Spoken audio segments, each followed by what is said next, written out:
बिस्मिल्लाहिर्रहमानिर्रहीम। अस्सलाम वालेकुम नाज़रीन, मैं अहमद फवाद हूँ। आप मेरा यूट्यूब चैनल देख रहे हैं। नाज़रीन, तीन खबरें आपके साथ शेयर करनी है। सबसे पहली और बड़ी खबर तो ये है कि इमरान खान साहब के लिए बड़ी खुशखबरी है, क्योंकि बड़ा रिलीफ उन्हें मिला है इस्लामाबाद हाई कोर्ट से। और इस्लामाबाद हाई कोर्ट के जस्टिस मियां गुल हसन औरंगज़ेब की जानिब से पाकिस्तान तहरीक इंसाफ की जो नशिस्तें हैं वो वापस हुई हैं। इससे पहले चीफ जस्टिस आमिर फारूक साहब ने पाकिस्तान तहरीक इंसाफ की दरख्वास्त को रिजेक्ट किया था, लेकिन उसी इस्लामाबाद हाई कोर्ट के दीगर दो जजेस ने पाकिस्तान तहरीक इंसाफ की इस दरख्वास्त को एक्सेप्ट कर लिया है। और ये तो अभी आगाज़ है। अभी पाकिस्तान तहरीक इंसाफ की सिर्फ इस्लामाबाद की जो तीन नशिस्तें हैं उन पर उनका मौक़िफ़ एक्सेप्ट हुआ है। इसके बाद बाकी नशिस्तें भी पाकिस्तान तहरीक इंसाफ को वापस मिलेंगी, क्योंकि ट्रिब्यूनल्स कायम कर दिए गए हैं और तमाम हाई कोर्ट्स में अब मामले जाएंगे। कुछ एक्सक्लूसिव डिटेल्स आपके साथ में शेयर करूंगा।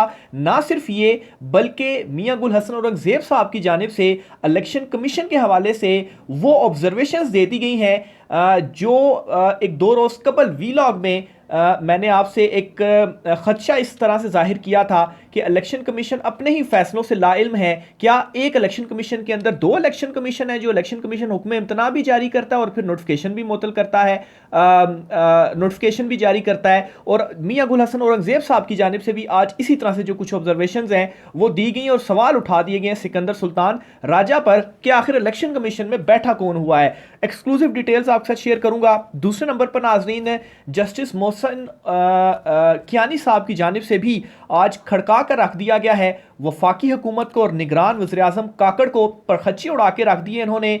इस पर भी कुछ अहम तरीन तफसीलात हैं। शेर अफजल मरवत साहब भी आज अदालत में आए हुए थे इस्लामाबाद हाई कोर्ट में, और इस केस में भी वो मौजूद थे। और शेर अफजल मरवत ने कैसे पाकिस्तान तहरीक इंसाफ का जो मौक़िफ़ था उसको उजागर किया है, अदालत में रखा, अदालत के सामने। इस पर भी कुछ एक्सक्लूसिव डिटेल्स आपके साथ में शेयर करूंगा। और फिर इसी तरीके से पाकिस्तान तहरीक इंसाफ ने एक बड़ा इत्तेहाद आज कर लिया है, और एक बड़ी साजिश थी जिसे पाकिस्तान तहरीक इंसाफ ने इस इत्तेहाद के बाद नाकाम बनाया। इसकी भी कुछ डिटेल्स आपके साथ में शेयर करूंगा। थोड़ा इंट्रो लंबा हो गया है, लेकिन बड़ी इंपॉर्टेंट खबरें हैं। सबसे पहले तो नाज़रीन मैं इस आता हूं जी कि इस्लामाबाद हाई कोर्ट के जस्टिस मियां गुल हसन औरंगज़ेब पर मुश्तमिल 2 रुकनी बेंच था जिसने पाकिस्तान तहरीक इंसाफ की दरख्वास्त सुनी कि जो इस्लामाबाद की 3 नशिस्तें हैं, इन तीनों नशिस्तों के ऊपर इलेक्शन कमीशन ने जीत का नोटिफिकेशन जारी किया है, इन्हें कालादम करार दिया जाए या मुअत्तल किया जाए। इस हवाले से पाकिस्तान तहरीक इंसाफ का जो मौक़िफ़ था वो यह था कि फॉर्म 45 उनके पास मौजूद हैं और धांधली हुई है।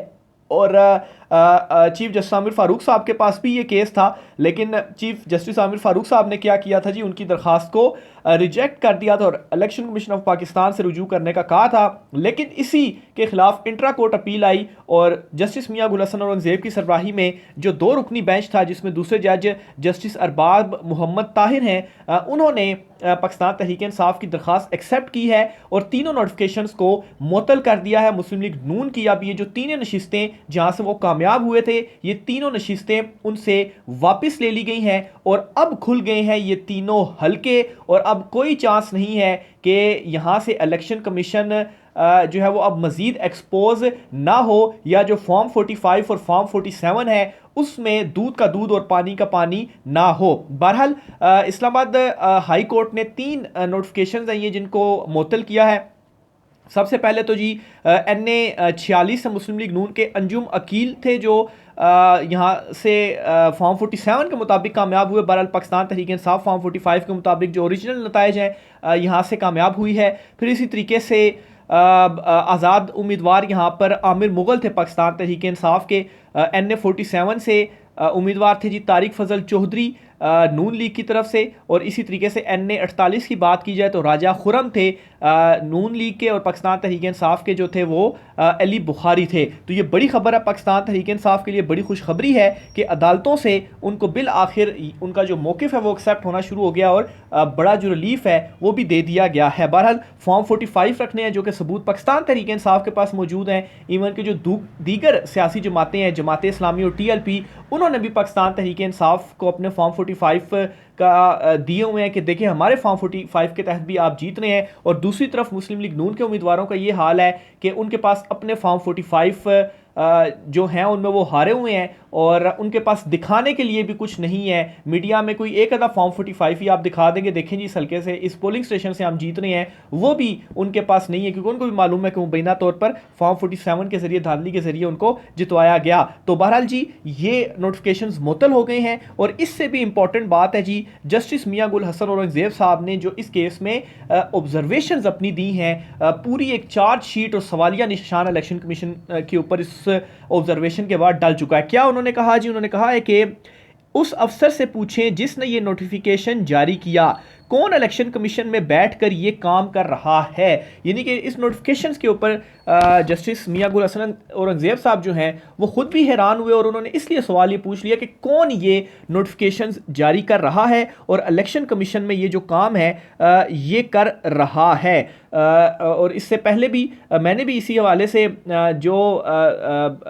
जिन दिनों नताइज आ रहे थे तो इलेक्शन कमीशन ऑफ पाकिस्तान ने सलमान अकरम राजा के एक हलके में पहले हुक्म इम्तना जारी किया और फिर उसके बाद खबर आई कि नोटिफिकेशन भी जारी हो चुका है। तो उस वक्त मैंने भी सवाल उठाया था कि यार ये कैसे हो सकता है कि एक इलेक्शन कमीशन के अंदर क्या दो इलेक्शन कमीशन काम कर रहे हैं, कुछ जो दो मुख्तलिफ एक दूसरे से जो फैसले हैं वो दे रहे हैं। और इसी तरह की जो ऑब्जर्वेशन है वो जस्टिस मियां गुल हसन औरंगजेब की जानिब से भी जारी कर दी गई कि ये कौन है कि जो इलेक्शन कमीशन में बैठ कर ये जो काम है वो कर रहा है। तो ये जी बड़ा एक रिलीफ था पाकिस्तान तहरीक इंसाफ के लिए। इसी तरीके से आज जस्टिस मोहसिन अख्तर कियानी जो है बलोच तुलबा की बाजियाबी के हवाले से उन्होंने एक केस की समाअत की है और इस केस में आज आप कहें कि काकड़ साहब निगरान वज़ीर आज़म जो है उनके कड़ाके निकाल के रख दिए उन्होंने। बड़ा इंपॉर्टेंट ये केस था। इसमें आज वज़ीर आज़म निगरान वज़ीर आज़म काकड़ साहब को तलब किया हुआ था ज़ाती हैसियत में, लेकिन आज वो अदालत में पेश नहीं हुए थे। तो इसका जो हुक्मनामा आज सामने आया उसमें तो अदालत ने एक और मौका दिया जी कि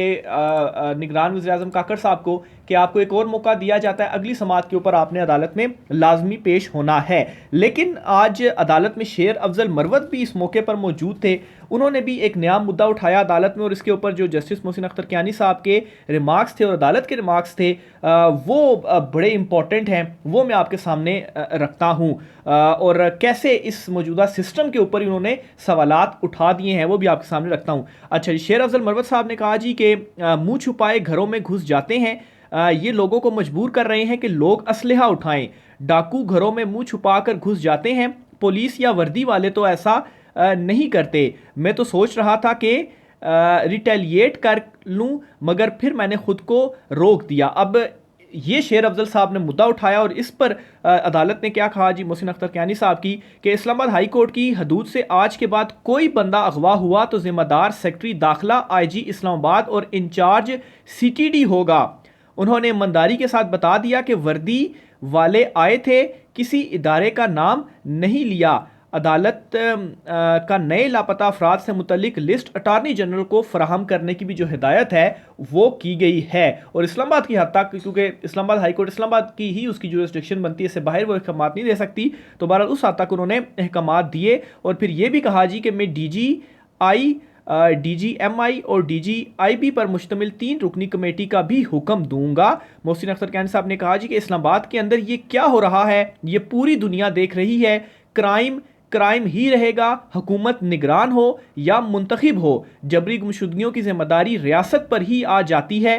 पहले लोगों को अगवा करके फिर पुलिस के हवाले करते हैं और कहते हैं कि अदालत रिहा कर देती है। ये मोहसिन अख्तर कियानी साहब की अदालत के रिमार्क्स थे। फिर इसी पर ईमान मिजारी ने यह कहा जी कि लापता अफराद से मुतल्लिक हमने सवालनामा भी मुहैया किया था लेकिन कोई जवाब नहीं आया। तो इस पर जी अदालत ने यह कहा कि जी अटारनी जनरल साहब, इस रिपोर्ट में एक आदमी यूनिफॉर्म में आकर यही करते हैं। कानून से बालातर कोई नहीं, कानून सब पर लाजिम है। सब हंस रहे हैं हम पर, आजकल बच्चे भी उन पर हंस रहे हैं। मैं बजाते खुद यहाँ बैठे वकील और सहाफ़ी घर जाकर अपने बच्चों को क्या कहते होंगे। 3 रुकनी कमेटी होगी, हुकूमत कोई भी हो, जिम्मेदार वही होंगे। आईजी इस्लामाबाद और सी इंचार्ज को मैं अलग से डील करूँगा। उन्होंने लोगों को तहफ़्फ़ुज़ देना है, अगर उनको बात समझ नहीं आ रही तो समझा दें। आपने अदालती कार्रवाई से इनको ब्रीफ करना है। ये अदालत ने अहकामात दिए हैं और अदालतों से जो है वो अब इस तरह के जो मामलात हैं वो भी सामने आ रहे हैं, क्योंकि एक क्वेश्चन मार्क भी डाला जा रहा था कि ये जो कुछ भी हो रहा है पाकिस्तान तहरीक इंसाफ के साथ इलेक्शन से, खैर अब तो इलेक्शंस भी चले गए, अब तो कोई कंपेन और कोई उस तरह से नहीं होना, लेकिन बिल आखिर अदालतों की जानिब से भी मोहसिन अख्तर कियानी साहब और जस्टिस मियां गुल हसन औरंगजेब साहब जो हैं, इनकी अदालत में जब भी पाकिस्तान तहरीक इंसाफ गई है, खासतौर पर जस्टिस मियां गुल हसन औरंगजेब साहब, तो जो मेरिट पर फैसले हुए हैं कानून के मुताबिक उसमें PTI को रिलीफ मिला है। लेकिन मसला यह था कि हाई कोर्ट में सारे मुकदमे चीफ जस्टिस आमिर फारूक साहब के सामने लगते थे, उन पर अदम एतमाद भी इमरान खान साहब ने किया हुआ था। और लास्ट जो मुकदमा मैंने 3 नोटिफिकेशन मुअत्तल जो हुए हैं, ये भी मुकदमा पहले चीफ जस्टिस साहब के पास लगा था, वहाँ से रिजेक्ट हुई और अब दोबारा ये रिलीफ मिला। और अब मोहसिन अख्तर कियानी साहब जो हैं, उनके ये जो रिमार्क्स हैं, उन्होंने भी बहुत सारे जो हल्के हैं उनको क्लियर मैसेज भी दिया होगा कि ये क्या इस्लामाबाद के अंदर हो रहा है। फिर इसी तरीके से पाकिस्तान तहरीक इंसाफ ने आज एक बड़ा इतिहाद कर लिया है, और इस इतिहाद के बाद पाकिस्तान तहरीक इंसाफ ने अपनी जो मखसूस नशिस्तें हैं उनको सेव कर लिया है। इतिहाद किसके साथ किया है जी? पाकिस्तान तहरीक इंसाफ ने आज एक मुश्तरका प्रेस कॉन्फ्रेंस की है, और इस प्रेस कॉन्फ्रेंस में जी पाकिस्तान तहरीक इंसाफ ने अपने हिमायत याफ्ता आज़ाद उम्मीदवारों को सुन्नी इत्तेहाद कौंसल में शमूलियत का जो एक तो उन्होंने ऐलान भी किया और अहकामात भी दिए कि जल्दी से आपने जो शमूलियत है वो करनी है। पाकिस्तान तहरीक इंसाफ, मजलिस वहदत अल मुस्लिमीन और सुन्नी इत्तेहाद कौंसल के रहनुमाओं ने यह प्रेस कॉन्फ्रेंस की है। पाकिस्तान तहरीक इंसाफ की तरफ से बैरिस्टर गौहर, उमर अयूब, रऊफ़ हसन और अल्लामा राजा नासिर अब्बास और चेयरमैन सुन्नी इत्तेहाद कौंसल साहबजादा हामिद रज़ा मौजूद थे।